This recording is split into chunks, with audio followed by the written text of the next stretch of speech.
ጤና ይስጥልን ከቻናል 1 ቴሌቪዥን የሰዓቱ ዜናዎች ደርሰዋል። በዕለቱ ዜናችን የሀገር ውስጥ የባህር ማዶ እንዲሁም የቢዝነስ ዘገባዎች ተካተዋል። ሀያሉ ለመንህ ዜናዎቹን እመራላችኋል። አብራችሁ ቆዩ። ጤና ሚኒስቴር ጤንነቴ የተሰኘ የሞባይል መተግበሪያን አስተዋወቀ። አዲሱ ጤንነቴ የሞባይል መተግበሪያ ዜጎች ስለ መድኃኒት አቅርቦት፣ የጤና አገልግሎቶችና የጤና መረጃን በቀጥታ እንዲያገኙ የሚያስችል ነው ተብሏል። ተገልጋዮች እንክብካቤን በፍጥነት እንዲያገኙና አስፈላጊ ጉዞን እንዲቀንሱ ይረዳል። መተግበሪያው የዲጂታል ጤና ስርዓት ለማጠናከር ከፍተኛ አስተዋጽኦ የሚያበረክት፣ ለታካሚዎች የታዘዙ መድኃኒቶች የት እንደሚገኙ በቀላሉ መረጃ የሚሰጥበትና ለበጎ የተሰኘ ዘመናዊ የአምቡላንስ መላኪያ ስርዓት እንዲሁም 952 ብሔራዊ ነፃ የጤና ጥሪ ማዕከላትን ያካተተ ነው። በዚህም የአደጋ ጊዜ ምላሽን ፈጣን ለማድረግና የጤና መረጃ ለሁሉም ሰው በቀላሉ ተደራሽ እንዲሆን የሚያስችል መሆኑ ነው። አገልግሎቱ በአዲስ አበባ በይፋ መጀመሩ የተገለጸ ሲሆን በቀጣይም በመላው ኢትዮጵያ ተግባራዊ እንደሚደረግ ተገልጿል። የሳይንስና ቴክኖሎጂ መዝገበ ቃላትን በአማርኛና እንግሊዝኛ ቋንቋዎች የያዘ መጽሐፍ ተመረቀ። በምረቃ ስነ ስርዓቱ የኢኖቬሽንና ቴክኖሎጂ ሚኒስቴር ዶክተር በለጠ ሞላ እንዳሉት መጽሐፉ በየጊዜው እያደገና እየተሻሻለ የሚሄድ ዘመን ተሻጋሪ ስራ ነው።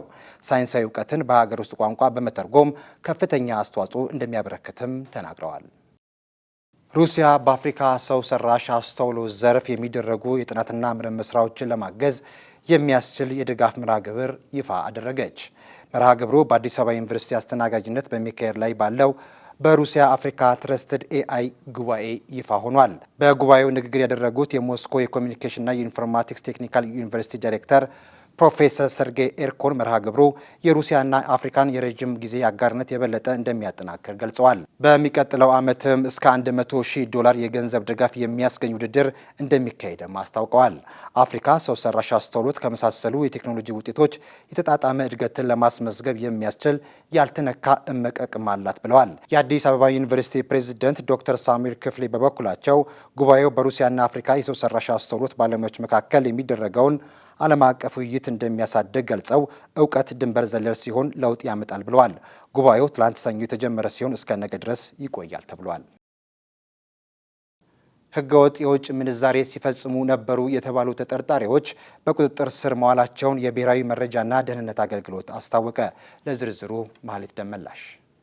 የኢትዮጵያ ብሔራዊ ባንክ የብሔራዊ መረጃ ደህንነት አገልግሎትና ከሌሎች የህግ አስከባሪ አካላት ጋር በመተባበር ተካሂዷል ባለው የተቀናጀ ዘመቻ በህገ ወጥ የውጭ ምንዛሬና ሐዋላ ዝውውር ላይ የተሰማሩ 112 ተጠርጣሪዎች በቁጥጥር ስር ሲውሉ ከዚህ ህገ ወጥ ተግባር ጋር ትስስር የነበራቸው 519 የባንክ አካውንቶች እንዲታገዱ ተደርጓል።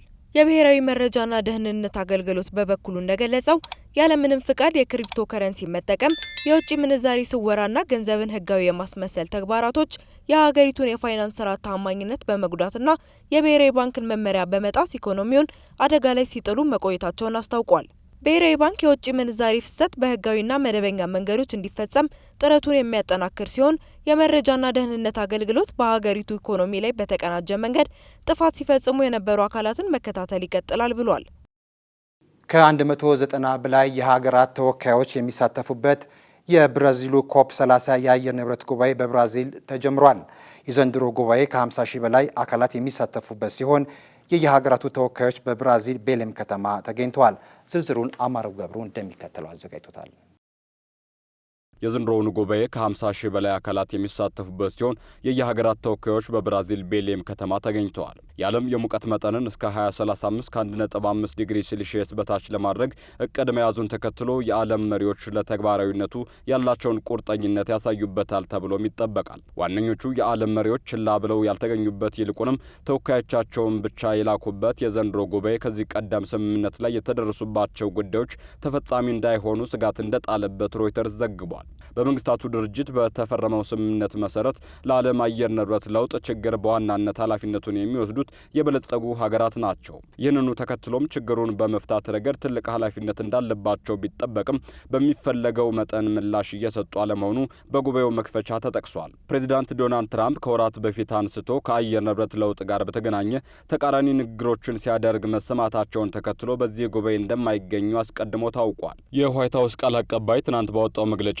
ፕሬዝዳንት ትራምፕ ሌሎች ሀገራትን የሚጎዱና ግልጽ ያልሆኑ የአየር ንብረት ዓላማዎችን ለመደገፍ ብሎም የአሜሪካን ኢኮኖሚ የብሔራዊ ደህንነት አደጋ ላይ አይጥልም ሲል በጉባኤው ያልተገኙበትን ምክንያት አስቀምጧል። ቻይናና ህንድም መሪዎቻቸው ወደ ጉባኤው ያልመጡ ሀገራት ናቸው። ዛሬ መክፈቻውን ባደረገው በዚሁ ጉባኤ እየተባባሰ የመጣውን የዓለም የሙቀት መጠን መጨመር መግታትና ማህበረሰብን የአየር ንብረት ለውጥ ተጽዕኖን ከሚያስከትለው ጥፋት መጠበቅ የትኩረቱ ነጥቦች መሆናቸው ተገልጿል። ብራዚልን ጨምሮ አንዳንድ ሀገራት እንደ ደን መጥፋትን መቆጣጠር ያሉ በስፋት ስምምነት የማያስፈልጋቸው እርምጃዎች ላይ ትኩረት እንዲሰጡ በመክፈቻው ተጠይቋል። በአማዞን የሚገኘው ቤሌም ከተማ ጉባኤውን ለማስተናገድ የተመረጠው እየተመናመኑ ያሉ ደኖች ያላቸውን ፋይዳ ለማስገንዘብ የሀሳብ ወካይ እንዲሆን በማሰብ በመሆኑም ተመላክቷል። በአዳዲስ አካባቢዎች ከተሞችን በተቀናጀ ፕላን በማልማት የስራ ዕድሎችን በመፍጠር ዜጎች ለስራ ፍለጋ የተሻለ ህይወት ለመኖር ወደ ትላልቅ ከተሞች የሚያደርጉትን ፍልሰት ማስቀረት እንደሚቻል ተገለጸ። ዝርዝሩን ማህሌት ደመላሽ እንደሚከተለው አዘጋጅተዋለች። ወደ ከተማ የሚደረጉ ፍልሰቶችን ለማስቀረት አዳዲስ አካባቢዎችን በተቀናጀ ልማት ማሳደግ እንደሚያስፈልግ የአዲስ አበባ ዩኒቨርሲቲ የቴክኖሎጂ ቢልት ኢንቫይሮንመንት ኮሌጅ የከተማ ቀጣናዊ ፕላኒንግ ዲፓርትመንት መምህርና አርክቴክት ዶክተር ውብሸት ብርሃኑ ገልጸዋል። እንደ ዶክተር ውብሸት ገለጻ 75 በመቶ የሚሆኑት የኢትዮጵያ ከተሞች ኑሯቸው በግብርና ላይ የተመሰረተ እንደሆነ ጠቅሰው ምርቶችን በራስ አቅም ማምረት ላይ ሁሉም በትኩረት ሊሰራ እንደሚገባ ተናግረዋል። አክለውም ከተሞች ለዜጎች በሚመች መንገድ ካልተሰሩ እያረጁና እየሞቱ ስለሚሄዱ ወደ ከተማ የሚኖር ፍልሰት ላይ አስተዋጽኦ እንደሚኖራቸው አብራርተዋል። ስለዚህም አዳዲስ ከተሞችን ለመፍጠርና ያሉትን አሻሽሎ ለማስኬድ የሚከናወኑ ስራዎችን ማበረታታት እንደሚያስፈልግ ጠቁመው ከተሞችን በተቀናጀ ፕላን በማልማት የስራ ዕድሎችን በመፍጠር ዜጎች ለስራ ፍለጋና የተሻለ ህይወት ለመኖር ወደ ትልቅ ከተሞች የሚያደርጉትን ፍልሰት ማስቀረት እንደሚቻል ገልጸዋል። መረጃው የሪፖርተር ነው። በስልጤ ዞን 8ኛ ክፍል ደርሰው ጽሑፍ በአግባቡ የማይጽፉ ተማሪዎች መበራከታቸው ተነገረ። በስልጤ ዞን እያጋጠመ ያለውን የትምህርት ውጤት መቀነስና የትምህርት ጥራት ለማምጣት ያለመ በዓለም ገበያ ከተማ አስተዳደር ከተማሪዎች ከመምህራንና ከወላጆች ጋር ውይይት ተካሂዷል። አናውል ተስፋ የሚከተለውን አዘጋጅተዋል።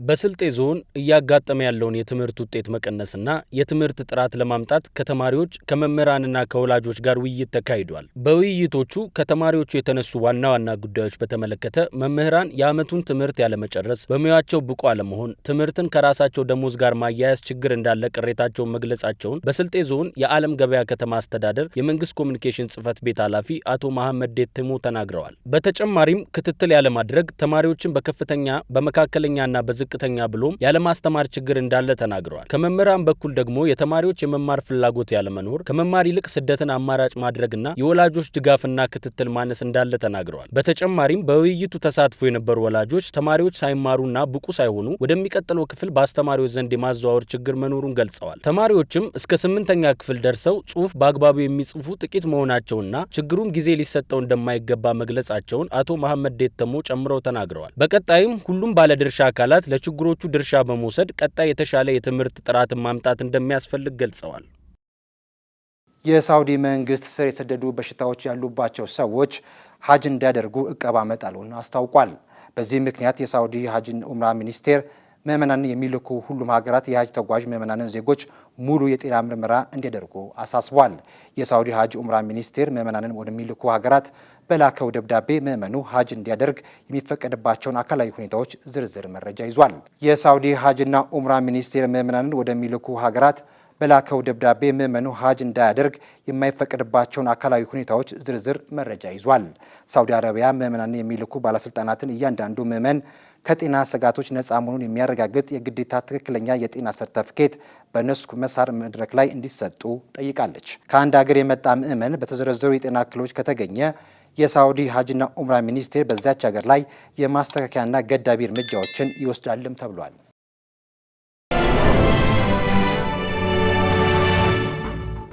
የአልቃይዳ የሶሪያ ክንፍ ኮማንደር የነበሩት በአሜሪካ በአሸባሪነት ተፈርጀው ያሉበትን ለጠቆመ የ10 ሚሊዮን ሽልማት ተጥሎባቸው የነበሩት የሶሪያው ፕሬዝዳንት አህመድ አልሻራ በዋይት ሀውስ ከፕሬዝዳንት ዶናልድ ትራምፕ ጋር ፊት ለፊት ተገናኙ።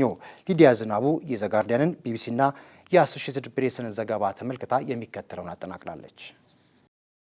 ከፕሬዝዳንት ትራምፕ ጋር በነጩ ቤተ መንግስት የተገናኙት የሶሪያው ፕሬዝዳንት አህመድ አልሻራ ሶሪያ ነጻነቷን ካገኘች አሜሪካን የጎበኘ የመጀመሪያው ፕሬዝዳንት አድርጓቸዋል። ፕሬዝዳንቱ ከአሸባሪነት መዝገብ ከተሰረዙ ሳይውል ሳያድሩ ያደረጉት ጉብኝት ጦርነት ለበጣጠሳት ሶሪያ አንድነት ለራቀው ህዝቧ መፍትሄ ለማስገኘት ሀገራቸው ከተጣለባት ማዕቀብ ሙሉ ለሙሉ ነጻ እንድትሆን ግፊት ያደርጋሉ ተብሏል። የሚዲያ አማካሪያቸው አህመድ ዘይዳን ለሳውዲ አረቢያ የመንግስት ጣቢያ አልአረቢያ እንደተናገሩት የአልሻራ ጉብኝት ዋነኛ አጀንዳ በአምባገነኑ አሳድ አገዛዝ ምክንያት ሶሪያ ከተጣለባት ማዕቀብ ነጻ ማድረግ ነው። ዶናልድ ትራምፕ አብዛኛው ማዕቀብ እንዲነሳ ትዕዛዝ የሰጡ ቢሆንም የአሜሪካን ኮንግረስ ይሁንታን የሚፈልጉ ቀሪ ማዕቀቦች ግን አልተነሱም። የፊታችን ሐሙስ የተባበሩት መንግስታት ጸጥታው ምክር ቤት በሶሪያ ላይ የተጣለውን ማዕቀብ ሙሉ ለሙሉ ያነሳል ተብሎ ይጠበቃል። አልሻራ እንዳሉትም ግዴላችሁም ማዕቀቡን አንሱ፣ ሶሪያ ስራ ወዳድ በርካታ የሰው ኃይል አላት፣ አታስቡ፣ ማዕቀቡን አንሱ እንጂ ለውጡን እናሳያቸዋለን ብለዋል።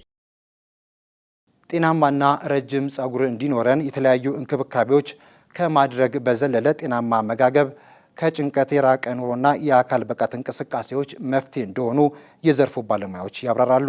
ሄሮዳዊት ንጉሴ የሚከተለውን አዘጋጅታልናለች። ጸጉሬ ጥሩና ጤናማ እንዲሆንልኝ እፈልጋለሁ የሚሉትን ሀሳቦች አብዛኞቻችን እንጋራቸዋለን። ታዲያ ግን አብዛኞቹ የጸጉር እንክብካቤ ምክሮች ከቆዳና ጸጉር ሐኪሞች ይልቅ በማህበራዊ ድረገጽ ተጽዕኖ ፈጣሪዎች የሚሰጡ መሆናቸው በዘርፉ ብዙ ውዝግቦችን ሲፈጥር ተስተውሏል። ከዘጋርዲያን ጋር ቆይታቸውን ያደረጉት የቆዳና የጸጉር ባለሙያዎችም ጤናማ ጸጉር እንዲኖረን ሳይንሱ ምን ይላል የሚሉትን ነገሮች አብራርተዋል። የጸጉር እድገትን ከሚያደናቅፉ ነገሮች አንዱ ከፍተኛ ሙቀትና የጸጉር ድርቀት ነው። የጸጉር ቆዳ ቅባትና እርጥበት የማያገኝ ከሆነ ይሰባበራል። አብዝቶ ሻሽና ኮፍያ መጠቀምም በተለይም የፊተኛውን የጸጉራችንን ክፍል ለመነቃቀል ሊዳርገው እንደሚችል ባለሙያዎች ያብራራሉ። ጸጉርን ጥብቅ አድርጎ መሰራትና ማስያዝም ሌላኛው የጸጉር እድገት አደናቃፊ መንገድ ነው። ብዙ ኬሚካሎችን የሚይዙ የጸጉር ማለስለሻዎች የሚመከሩ አይደሉም፣ በተለይም ደግሞ የጸጉራቸው አይነት ቀጥ ያለ ከሆነ። እንደ ባለሙያዎቹ ገለጻ ደረቅ ጸጉር ያላቸው ሰዎች በሳምንት አንዴ ቢታጠቡ በቂ ነው። ምክንያቱም የሚታጠቡባቸው ሻምፖዎች የጸጉራቸውን ቆዳ የበለጠ ሊያደርቁባቸው ስለሚችሉ። ለጸጉራችን ከምናደርጋቸው የተለያዩ እንክብካቤዎች በዘለለ ግን እንደ አይረን፣ ዚንክና ቫይታሚን ዲ የያዙ ምግቦችን መመገብ ለጸጉር እድገታችን እጅግ ወሳኝነት አለው። የአእምሮ ሰላማችንን እንደ ዮጋ ባሉ እንቅስቃሴዎች በማስጠበቅም የጸጉራችንን ጤና መንከባከብ እንደምንችል ከዘጋርዲያን ጋር ቆይታ ያደረጉ የዘርፉ ባለሙያዎች ምክር ነው። በዓለም የመጀመሪያ በሆነው በሮቦት የታገዘ የሕክምና ስኬት ተመዘገበ። በስኮትላንድና በዩናይትድ ስቴትስ ያሉ የቀዶ ጥገና ሐኪሞች በሪሞት መቆጣጠሪያ 6400 ኪሎ ሜትር ርቀት ባለው ቦታ በሰው አካል ላይ የስትሮክ ቀዶ ጥገና ሕክምና በተሳካ ሁኔታ ፈጽመዋል። ሊዲያ ዝናቡ የሚከተለውን ዘገባ አዘጋጅታልናለች። ከዱንዲ ዩኒቨርሲቲና ከጃክሰንቪል ፍሎሪዳ የተወጣጡ የዶክተሮች ቡድን በሰው አካል ላይ ለመጀመሪያ ጊዜ ሮቦትን በመጠቀም የደም መርጋትን የማስወገድ ሕክምና በተሳካ ሁኔታ አጠናቀዋል። ፕሮፌሰር አይሪስ ግሩዋልድ በዱንዲ በሚገኘው ናይን ዌልስ ሆስፒታል ውስጥ ሆነው መሳሪያውን ሲጠቀሙ የቀዶ ሕክምናውን ስታከናውን የነበረችው ዶክተር ደግሞ ዱንዲ በሚገኘው ዩኒቨርሲቲ ውስጥ ነው። ከሰዓታት በኋላም በፍሎሪዳ የሚገኘው የነርቭ የቀዶ ሕክምና ሐኪም የሆነው ሪካርድ ሃነል በፍሎሪዳ ጃክሰንቪል ከተሰኘ የአየር ጣቢያ ከ6400 ኪሎ ሜትር ርቀት ላይ ሆኖ ይህንን ቴክኖሎጂ በመጠቀም በዱንዲ በሰው አካል ላይ የመጀመሪያውን የተሳካ የቀዶ ጥገና ሕክምና ማድረግ ችሏል። ይህ ቴክኖሎጂ ስትሮክን በማከም ረገድ ማርሽ ቀያሪ ያሉት ሲሆን ከቦታና ከባለሙያዎች እጥረት አንጻር ያለውን መሰናክል በመቅረፍ ይህ ሕክምና ለሚያስፈልጋቸው ታካሚዎች በሙሉ በጊዜ እንዲታከሙ ያደርጋል ተብሏል። ሕክምናው የተደረገው በልገሳ በመጣ የሞተ ሰው አካል ላይ ሲሆን የሕክምና ቡድኑ በሚቀጥለው ዓመት በህይወት ባሉ ታካሚዎች ላይ ሕክምናውን ለማድረግ ተስፋ አድርጓል። ዘገባው የቢቢሲ ነው። በቅርቡ ኔቸር ፉድ በተባለው ታዋቂ ዓለም አቀፍ ሳይንሳዊ መጽሔት ላይ በወጣ ጥናት ከ186 ሀገራት መካከል ጉያና የተባለችው ትንሿ የደቡብ አሜሪካ ሀገር ብቻ በሁሉም ዋና ዋና የምግብ አይነቶች ራሷን ችላ መገኘቷን ገለጸ። ኤፍራታ ጥላሁን ዝርዝሩን እንደሚከተለው ታቀርበዋለች። በቅርቡ ኔቸር ፉድ በተባለ ታዋቂ ዓለም አቀፍ ሳይንሳዊ መጽሔት ላይ በወጣው ጥናት መሰረት ከ186 ሀገራት መካከል ጉያና የተባለችው የደቡብ አሜሪካ ሀገር ብቻ በሁሉም ዋና ዋና የምግብ አይነቶች ራሷን ችላ መገኘቷ ተገለጸ።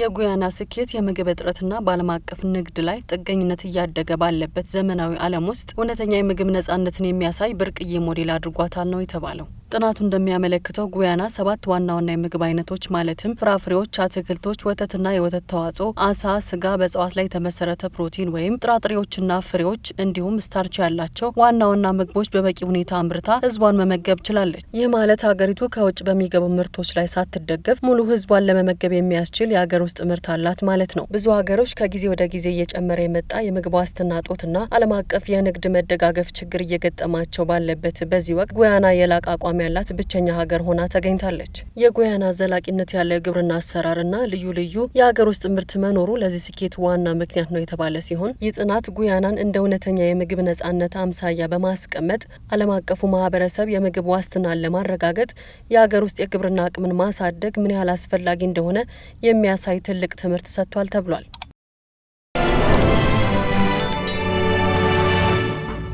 ወደ ቢዝነስ ዘገባችን አልፈናል። ኢትዮጵያና የጃፓን ዓለም አቀፍ ትብብር ኤጀንሲ ጃይካ የኢትዮጵያን የቡና ዘርፍ ልማት ለማፋጠን የጋራ ግብረ ኃይል ሊያቋቋሙ ነው ተብሏል። ለዚህና ለሌሎች የቢዝነስ ዘገባዎች ማህሌት ደመላሽ። የኢትዮጵያ ቡናና ሻይ ባለስልጣን የሀገሪቱን የቡና ዘርፍ ልማት ለማፋጠን የሚያስችሉ ስልቶችን ለማዘጋጀት ከጃፓን ዓለም አቀፍ ትብብር ኤጀንሲ ወይም ጃይካ ተወካዮች ጋር ስትራቴጂካዊ ውይይት አድርጓል። የውይይቱ ዋና ዓላማ የኢትዮጵያ ቡና ለዓለም አቀፍ ገበያ የሚያስፋፋ አጠቃላይ የግብይት ስትራቴጂ መቅረጽ ሲሆን ይህንን ለማሳካት ከጃፓን ኩባንያዎችና ከቡናና ሻይ ባለስልጣን የተውጣጡ ባለሙያዎችን ያካተተ የጋራ ግብረ ኃይል እንዲቋቋም ስምምነት ላይ ተደርሷል። ጃይካ ለዚህ ትልቅ እቅድ ድጋፍ ለመስጠት ቃል የገባ ሲሆን የግብረ ኃይሉ የስትራቴጂውን ዝግጅት በዋነኝነት ይመራል። ባለስልጣኑ አሁን ያሉትን ማዕቀፎች መከለስ አስፈላጊ መሆኑን የገለጸ ሲሆን የግብርና ምርቶችን ልዩነትና የገበያ ተወዳዳሪነትን ለማጎልበት በሚዘጋጀው ሰፊ ስትራቴጂ ውስጥ እንደ ሻይና ቅመማ ቅመም ያሉ የሰብል አይነቶችን ለማካተት እንዳለበት አጽንኦት ተሰጥቷል። መረጃዎቻችን እንደቀጠሉ ናቸው። የዓለም ባንክ ለደቡብ አፍሪካ የ925 ሚሊዮን ዶላር ብድር አጸደቀ። የጸደቀው ብድርም በዋነኝነት የሚውለው ለ6 ዓመታት ለሚቆይ የከተማ እድሳት መርሃ ግብር እንደሆነ ተገልጿል። በዚህ ፕሮግራም ውስጥም ዋና ዋና ከተሞችን እንደ ውሃ፣ ኤሌክትሪክና የቆሻሻ አያያዝ ያሉ የማዘጋጃ ቤት አገልግሎቶችን ለማሻሻል እንደሚውል ተጠቁሟል። ከደቡብ አፍሪካ ሕዝብ 1/3 ይኖርባቸዋል በተባሉት ጆሃንስበርግና ኬፕታውን አካባቢዎች የልማት ስራው የትኩረት አቅጣጫዎች እንደሚሆኑም ተጠቁሟል። መረጃው የቢዝነስ ኢንሳይደር ነው። የዕለቱን የመጨረሻውን የቢዝነስ መረጃችንን እናድርሳችሁ። ዓለም አቀፉ የጅምላና ችርቻሮ ንግድ ግዙፍ ድርጅት ካርፉር በኢትዮጵያ ገበያ ለመሰማራት የሚያስችለውን የቢዝነስ ሞዴል በማዘጋጀት ላይ መሆኑን ለኢትዮጵያ ኢንቨስትመንት ኮሚሽን አስታወቀ። የኮሚሽኑ ኮሚሽነር ዘለቀ ተመስገን የኩባንያው ከፍተኛ የስራ ኃላፊዎችን ተቀብለው ድርጅቱ በኢትዮጵያ ላይ ሊሰማራ በሚችልባቸው ሁኔታዎች ላይ ሰፊ ውይይት ባደረጉበት ወቅት የካርፉር ተወካዮች ይህንን እቅድ ወደ መሬት ለማውረድ የሚያስችል ቡድን በቅርቡ ወደ ኢትዮጵያ እንደሚልኩ ገልጸዋል። የካርፉር ዓለም አቀፍ ፍራንቻይዝ ዳይሬክተር የሆኑት ኤማ ኮፖይ ድርጅታቸው የኢትዮጵያን ገበያ እንደ መዳረሻ ለረጅም ጊዜ ሲመለከት መቆየቱን ገልጸው በቅርቡ የውጭና ገቢ ንግድ ዘርፍ ለውጭ ባለሀብቶች ክፍት መደረጉ ምቹ አጋጣሚን እንደፈጠረላቸው አስታውቀዋል። በ1959 በፈረንሳይ የተመሰረተው ካርፉር በዓለም ላይ በጅምላ ችርቻሮ ንግድ ከሚሰማሩ ትልልቅ ኩባንያዎች አንዱ ነው። ድርጅቱ በአውሮፓ፣ በእስያ፣ በአፍሪካና በላቲን አሜሪካ በሚገኙ ሱፐርማርኬቶችና መሸጫ ማዕከላቶቹ በየቀኑ በሚሊዮኖች የሚቆጠሩ ደንበኞችን እያገለገለ እንደሚገኝም ይታወቃል። ከቻናል ዋን ቴሌቪዥን የሰዓቱ ዜናዎች በዚህ ተጠናቀዋል። ሀያሉ ለምን ዜናዎቹን መርጬላችኋለሁ። ከቀጣይ የቻናል ዋን ዝግጅቶች ጋር መልካም ቆይታ ይሁንላችሁ።